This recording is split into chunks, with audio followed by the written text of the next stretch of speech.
Bienvenidas y bienvenidos sean a un episodio más de Filosofía Lenta. Yo soy Yankel Peralta y este es el círculo de estudio virtual de los Grundrisse de Marx. Se me olvidó en la sesión pasada presentarme, ¿no? Entonces voy a dejar en la descripción un link a mi reseña curricular por si alguien quiere ver qué hago y a qué me dedico. Y bueno, hoy vamos a ver vamos a empezar con la segunda sesión de los Grundrisse y vamos a ver los parágrafos 2 y 3, perdón, 3 y 4 de la introducción, que en la edición del siglo XXI van de la página 20 a la 33. Entonces, bueno, sin mayor preámbulo, vamos a comenzar. Bueno, la vez pasada vimos cuál debería ser el objeto de la investigación de la economía política, ¿no? Y vimos que se trataba de la producción social en el sentido, bueno, claro, de producción material, pero también que producción social había que más bien no podíamos entender producción social simplemente como la suma o como equivalente al agregado de los agentes individuales de la producción, ¿no? Y en segundo lugar también vimos que no podíamos entender al cuerpo social, ¿no?, como un agente individual de producción él mismo, ¿no?, sino que en todo caso siempre se trataba de un todo articulado que contrasta que en la medida en que está históricamente especificado, contrasta con su representación abstracta general como producción en general, ¿no? Y bueno, y en segundo lugar vimos por qué debería ser la producción social el objeto de la investigación y no, por ejemplo, la distribución, el consumo o el cambio, ¿no? Y la razón de esto fue que, eso lo pueden revisar en el video anterior, la razón de esto era que la producción trasciende e integra el resto de los momentos, ¿no? Entonces termina por ser el momento determinante antes que los demás. Bueno, entonces ya que vimos cuál debe ser el objeto de la investigación y por qué, hoy vamos a ver cómo y por dónde empezar, ¿no? Es decir, vamos a ver cuál debe ser el método con el cual deberíamos aproximarnos a ese objeto y cuál debería ser además el punto de partida de la investigación. Cuál de todos los momentos, digamos, del objeto de la producción, de todos los momentos implicados en la producción general, históricamente específica, cuál de esos momentos debe servirnos a nosotros como comienzo de la investigación. Y bueno, lo primero que queda muy claro es que Marx recusa o rechaza empezar, digamos, por lo concreto. Si por lo concreto vamos a entender los datos económicos, ¿no? O datos económicos no generalizables, ¿no? Como por ejemplo él mismo dice la población, ¿no? Es decir, el número de habitantes de un país determinado. Pero nosotros también podríamos pensar en, no sé, la balanza comercial, el tipo de cambio, la tasa de interés, los ramos productivos, el Producto Interno Bruto, ¿no?, etcétera. Es decir, la razón por la cual Marx rechaza este comienzo o un comienzo de este tipo, ¿no?, es porque se trata de rasgos que son particularísimos o peculiares de cada país, ¿no? El comienzo sería entonces, pues más bien descriptivo antes que teórico y particular antes que general, ¿no? Antes que científico, pues, ¿no? Es lo que quiero decir. Y cualquier generalización a partir de esos datos sería en consecuencia falsa, ¿no? Porque partiría de relaciones cuantitativas que solo son verificables para el caso examinado, ¿no? Y bueno, Marx dice en cambio que lo correcto sería comenzar con determinaciones generales y abstractas, ¿no? Entonces pareciera que deberíamos comenzar con determinaciones propias o que se encuentran dentro del conjunto de la producción en general, ¿no? Pero bueno, este falso comienzo ya lo rechazó desde los primeros parágrafos. Y además sabemos por la lectura misma del texto que el propio Marx dice que hay que comenzar con el capital, ¿no? Con la categoría de capital. ¿Y por qué, no? ¿Cómo es que el capital hace las veces de una categoría abstracta que sirve además de comienzo específico, ¿no? No obstante.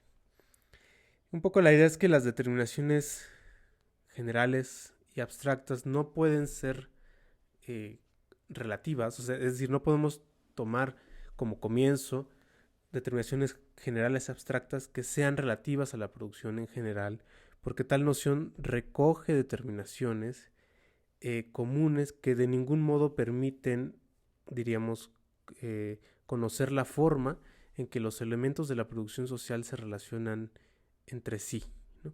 Y por lo tanto no permiten formular ninguna ley económica o conocer ninguna legalidad económica, ¿no? Se trataría en todo caso, diríamos, de condiciones trascendentales, ¿no? Pero no de determinaciones que nos conduzcan al conocimiento de una ley de producción, ¿no? Entonces es la primera reserva, ¿no?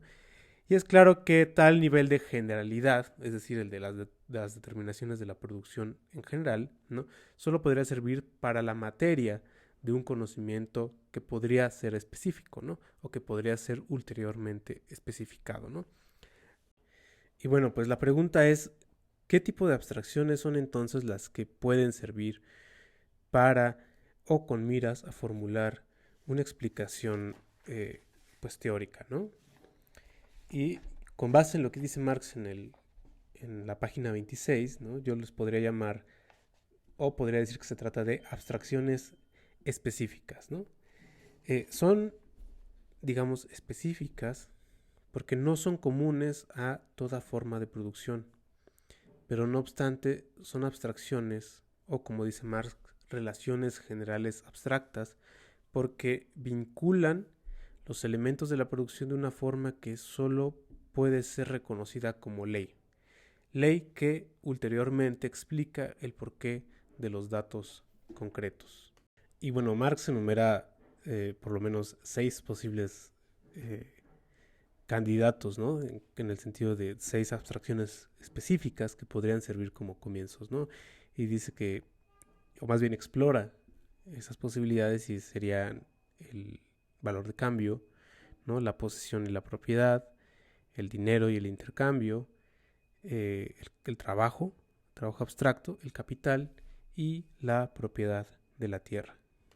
Ahora, para Marx es claro que debe empezarse por una categoría abstracta y específica de una forma de producción específica también, ¿no? Entonces la pregunta, sin embargo, ahora es, pues, ¿por cuál, no? Pero también es claro que debe de tratarse de una categoría que sea dominante, en el sentido de que aluda a un tipo de relación social en torno a la cual se articulen o se articule el resto de relaciones. Es decir, tiene que tratarse de la categoría que se presente como la ley fundamental de la producción social.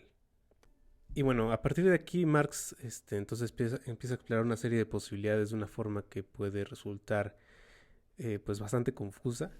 No olvidemos que se trata de, pues, de un borrador, ¿no? Pero bueno, creo que las preguntas que se hace al respecto son bastante claras, ¿no? Entonces una de las preguntas sería, la primera sería si debe empezarse por la historia de la categoría actualmente dominante, de la categoría económica actualmente dominante, incluso desde el punto histórico en el que esa categoría no era dominante. O bien, en segundo lugar, si debe en cambio comenzarse a hacer una historia de las categorías dominantes según se fueron concatenando en la historia, ¿no? O se fueron sucediendo en la historia. O bien la tercera opción, que es como veremos por la cual se decanta Marx, es si debe comenzarse por la actual categoría dominante sin hacer al comienzo, por lo menos al comienzo, ninguna alusión histórica. Bueno, volvamos entonces a las categorías que son, digamos, candidatas a servir de punto de partida, ¿no? Marx comienza con el valor de cambio, que según él se trata de la categoría económica más simple, en el sentido, ¿no?, de que solo expresa, el valor de cambio solo expresa la proporción en que una mercancía se cambia por dinero, ¿no? Se trata además de una categoría viejísima, ¿no? Marx le dice antediluviana, pero, sin embargo, a pesar de su simplicidad, no puede, y de su actualidad, no puede servir de comienzo, en tanto se encuentra subordinada a otras tantas relaciones de producción como la propiedad misma, ¿no? Entonces, en tanto subordinada, a pesar de que sea simple, no puede servir de punto de partida. Algo similar, ¿no?, a la categoría de valor de cambio sucede en segundo lugar, ¿no?, con la categoría de posesión o con las categorías pues, que están correlacionadas, ¿no?, de posesión y de propiedad, ¿no? Dice Marx, ¿no?, que es incluso que la posesión es más vieja que la propiedad y que por lo tanto incluso podemos suponer que es más antigua la posesión que la categoría de valor de cambio, ¿no? Y bueno, al igual que el valor de cambio, la posesión presupone relaciones más concretas, ¿no?, tanto histórica como lógicamente, ¿no?, como las relaciones familiares y las tribales, ¿no? Marx incluso dice que sería o es muy equivocado considerar que existió primero la propiedad individual y que luego existieron cohesiones sociales más complejas a partir de la propiedad, ¿no? De acuerdo con Marx sucedió más bien al revés. Primero existieron las familias, las tribus que tenían sus formas de posesión y de propiedad y luego se desarrolló las formas más privadas, por ejemplo, ¿no?, de propiedad. Sin embargo, a diferencia del valor de cambio, la posesión no solo es simple y antigua, sino que es dominante, ¿no?, o domina sobre las relaciones que no obstante presupone, es decir, en este caso, sobre la familia y la tribu, ¿no? Por eso dice Marx que Hegel está en lo correcto cuando comienza por la posesión, ¿no? Y bueno, ya que estamos hablando de Hegel, Marx tiene un juicio, en este apartado, un juicio bastante injusto con Hegel, aunque aquí no es como momento de hablarlo. Si quieren hacemos un video al respecto, pero bueno, lo menciono nada más de pasada. Sin embargo, Marx parece sugerir que la posesión y la propiedad dejan de ser dominantes en formas sociales más desarrolladas, ¿no? Vale decir, más desarrolladas que las tribales y las familiares, ¿no?, como sería la moderna sociedad burguesa. Y bueno, en tercer lugar, Marx considera el dinero y el intercambio, ¿no? El dinero, dice, presupone el intercambio y la propiedad, ¿no?, pero regula a esas dos categorías que presupone, ¿no? Y es una categoría más simple, dice, que el capital, el trabajo asalariado o la banca, ¿no?, ya que estas categorías pues presuponen la existencia del dinero, ¿no? Pero el dinero, sin embargo, está subordinado a estas últimas categorías, ¿no? A pesar de que domina la propiedad y el intercambio o los regula, ¿no?, está en cambio subordinado al capital, al trabajo asalariado y a la banca. Es decir, por poner un ejemplo, el dinero abre la posibilidad, ¿no?, de que exista el crédito, la banca, ¿no? Pero la simple lógica dineraria de intercambio es insuficiente para explicar el comercio de dinero con interés, ¿no? Entonces, digamos, incluso al contrario, ¿no?, la tasa de interés o el tipo de cambio son relaciones que dominan la circulación de dinero y en esa medida dominan la simple relación de intercambio. Al dinero le sucede lo mismo que a la propiedad en este sentido, ¿no? No obstante, y a diferencia de la propiedad, el dinero no es un tipo de relación social generalizable, ¿no? Marx pone el ejemplo de Perú, donde dice que el dinero no existe a pesar de ser una sociedad muy desarrollada en términos de su producción, ¿no? O que hay sociedades donde solo cumple un papel periférico, ¿no?, como dice que sucede con las comunidades eslavas, ¿no?, o un rol, digamos, más bien parcial, ¿no?, como dice que sucedía con los griegos y los romanos, ¿no?, que donde el dinero solo fue dominante en los periodos de decadencia, ¿no? Entonces, históricamente el dinero existe antes de relaciones sociales más complejas, a saber, el capital, el trabajo asalariado, la banca, pero no se presenta, o sea, a pesar de ser una categoría simple y muy vieja, antiquísima, no se y de ser una categoría actual, ¿no? Y muy importante para explicar el capital y todas las relaciones propiamente capitalistas, no es, a pesar de todo eso, no es en el presente una categoría dominante. Bueno, estas tres primeras categorías tienen en común el hecho de ser antediluvianas o viejísimas, ¿no? De ser además simples, pero también de presentarse como relaciones que actualmente se encuentran subordinadas, ¿no? De ellas, solo la posesión es como tal generalizable, ¿no? Mientras que el dinero y por lo tanto el valor de cambio son relaciones específicas de ciertas sociedades.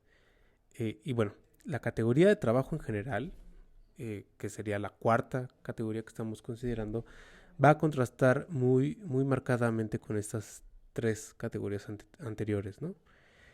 Porque aunque se trata, y bueno, es que se trata, ¿no? Por supuesto, de una categoría simple en el sentido de que puede entenderse como una relación entre elementos abstractos y no como una relación entre una diversidad de elementos, ¿no? Es decir, no se trata de una categoría compleja.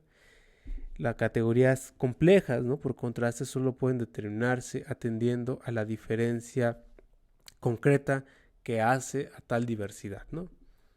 Bueno, el trabajo es pues una relación simple porque basta con entender que se trata de gasto de fuerza de trabajo que se sirve de medios de producción para la creación de un objeto útil. Y bueno, en cambio, ¿no? Para entender de qué gasto de energía se trata, de qué medios de producción se sirve ese gasto de energía y de qué objeto más bien es el que produce o de qué objeto se trata en esa producción, hay que conocer la forma social concreta en la cual se produce, ¿no? Es decir, la división del trabajo, los instrumentos de producción, etcétera. Entonces las categorías concretas, digamos, solicitan el concurso de, perdón, las categorías complejas solicitan el concurso de determinaciones concretas, ¿no? Para que entonces puedan ser definidas en su especificidad, a diferencia de las categorías simples, que pueden ser entendidas a partir de una relación entre elementos puramente abstractos. Bueno, el trabajo es entonces una categoría simple, ¿no? Como las otras. Y en cuanto general, podría parecer también que se trata de una categoría antiquísima, es decir, como es abstracta y general, podría parecer que es, y bueno, en cierto sentido lo es aplicable a todas las formas de producción, ¿no? Pero Marx hace la sorprendente observación, ¿no? De que el trabajo abstracto, considerado como relación social y no solamente como categoría analítica, como correlación social, pues el trabajo abstracto es una categoría que es específica de la época moderna. Y bueno, en este punto Marx vuelve las cosas un poco más complejas, ¿no? Si cabe. O también, ¿no? Si se quiere ver de otro modo, lo que quiere es como clarificar un potencial o prevenir un potencial equívoco, ¿no? Y es que una cosa sería ver a las categorías económicas o más bien a las categorías simples o como meros conceptos económicos y otra sería verlos como conceptos relativos a relaciones sociales, ¿no? Y la diferencia pues sería que como conceptos puramente económicos, analíticos, económicos, si se quiere ver así, las determinaciones pueden o se vincularían entre sí de forma puramente lógica, ¿no? Por ejemplo, el capital pues implica, lógicamente implica el dinero y la propiedad privada sobre los medios de producción y en ese sentido, en cuanto implica los medios de producción, implica también la categoría de trabajo, ¿no? Y bueno, se trata de implicaciones lógicas y de una concatenación de categorías que son todas ellas simples, ¿no? En cambio, ¿no? Como relación social, toda categoría económica implica determinaciones concretas, ¿no? Es decir, como determinación puramente analítica, ¿no? Las categorías económicas tienen implicaciones con otras categorías simples. En cambio, como relación social, la categoría económica implica determinaciones concretas, o sea, no abstractas, ¿no? Entonces, en este sentido, el dinero, por ejemplo, implica el comercio y un relativo desarrollo de la fuerza productiva. El capital, ¿no? Por decir otra cosa, presupone o implica la existencia no solo de trabajo, ¿no? Como sería en la concatenación lógica, sino de trabajo asalariado, y en este sentido presupone un proceso de proletarización masivo, ¿no? Ahora, por otro lado, ¿no? Esta concatenación de la categoría económica con relaciones sociales concretas no es una concatenación cronológica o sucesiva, o diríamos puramente histórica, ¿no? En sentido histórico podría decirse tal vez que el dinero supone el trueque, ¿no? Como su antecedente, o las contracciones de deuda, ¿no? Como dice la teoría del origen fiduciario del dinero, ¿no? O sea que primero fue el trueque y luego el dinero, y luego el crédito, etcétera, ¿no? Sin embargo, dice Marx que sería erróneo comenzar de esta forma, ¿no? Repitamos que se trata del orden, para Marx, ¿no? Debe tratarse del orden que hace inteligible la legalidad o las leyes que regulan la producción social, ¿no? Por lo tanto, no puede tratarse de un orden puramente lógico, ni de un orden puramente histórico, ¿no? Se trata más bien de un orden, diríamos, en el sentido de la relación con las leyes de la producción, de un orden científico, de una ciencia de la producción social, pero que tiene que estar históricamente especificado de manera tal que, digamos, el ordo cognoscendi, ¿no? pueda coordinarse con el ordo essendi. Pero bueno, volviendo al trabajo, ¿no? Como relación social, pues, ¿no? El trabajo abstracto solo puede aparecer en una sociedad que tiene una división social del trabajo sumamente diversificada y, digamos, con una movilidad o con una considerable movilidad laboral, ¿no? De manera que el trabajo como tal, ¿no? Como concepto abstracto, sea común a muchas especies de actividad productiva, ¿no? Esto es una forma de decir que sin diversidad, ¿no? No hay o no puede haber un rasgo común que tenga sentido como rasgo común para muchas actividades, ¿no? En este caso, actividades productivas. Así pues, el trabajo en general, ¿no? Como de la misma forma que la producción en general, puede valer sin duda para toda forma de sociedad en cuanto a representación abstracta o como categoría económica analítica o puramente lógica, ¿no? Pero no vale para toda relación social en cuanto relación, no vale para toda formación social en cuanto relación social, ¿no? Y, sin embargo, solo como relación social tiene valor científico, porque solo como relación social expresa o es o puede llevar consigo una ley que explique los fenómenos, ¿no? Y bueno, yo creo que es en este sentido que dice Marx que lo cito, ¿no? Dice que la economía moderna suministra la clave de la economía antigua, ¿no? También dice que en este sentido, es que creo que dice que es verdad que las categorías de la economía burguesa poseen cierto grado de validez para todas las formas de sociedad, ¿no?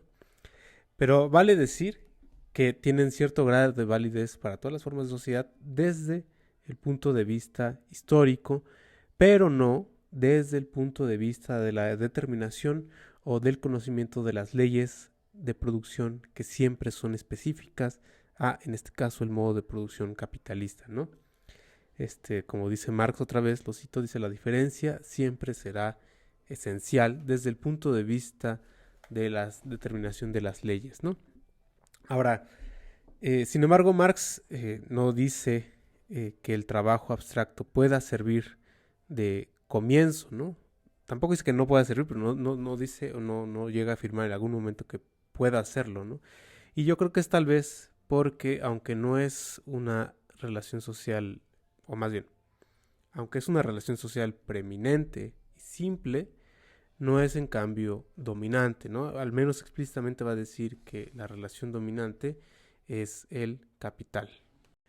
En penúltimo lugar, Marx, digamos, vamos entrando a la quinta categoría de las candidatas, ¿no? Entonces, en penúltimo lugar, Marx considera muy brevemente el caso de la renta del suelo y de la propiedad de la tierra, digamos, como posible punto de partida, aduciendo el hecho de que es el punto de partida de toda producción, ¿no? Pero aquí reparemos en que se trata del punto de partida material, ¿no? Es decir, aquí el criterio no es ni lógico, ni histórico, ni científico, en el sentido de la legalidad, ¿no? Sino que se trata de la condición material para toda producción social, ¿no? Pero, sin embargo, como relación social, ¿no? La producción agrícola supone la propiedad de la tierra, pero una propiedad de la tierra que siempre es correlativa al modo en que se explota la tierra, ¿no? Ahora, sin embargo, no sucede que la propiedad de la tierra sea dominante en la moderna sociedad burguesa, ¿no? Al contrario, dice Marx, está subordinada a la propiedad sobre el capital, ¿no? En la medida en que el rédito, digamos, ¿no? Que se deriva de la actividad agrícola, es un derivado además del beneficio del capital, ¿no? Entonces, en este sentido, no es una relación social que, aunque también es preeminente en sentido material, no es dominante en sentido económico. Bueno, pues con todo esto en mente, quizás podemos entender un poco la tesis, ¿no? De Marx, de que la sexta categoría de las candidatas, ¿no? Para marcar el inicio de la investigación es el capital, ¿no? O sea, que es la sexta categoría del capital por donde se debe empezar. Entonces, bueno, voy a leer aquí el fragmento que seleccioné.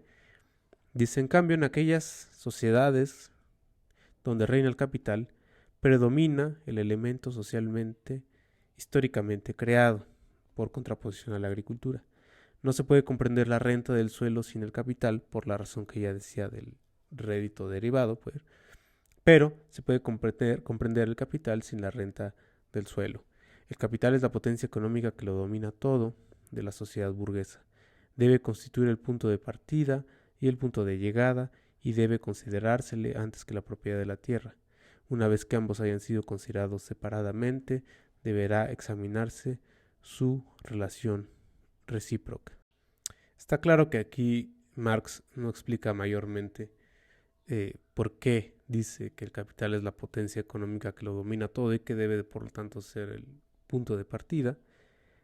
Pero bueno, podemos suponer que se trata entonces, en consecuencia, de una relación social, perdón, de una categoría simple que es además dominante, ¿no? Y que se trata además de una categoría contemporánea o coetánea a las relaciones capitalistas de producción. Bueno, y está claro que esta tesis de que el capital debe ser el inicio, la exposición debe ser, es una de las tesis principales, ¿no? de esta introducción. Pero yo creería también que otra de las tesis es esta idea de cuál es entonces el criterio metodológico, ¿no?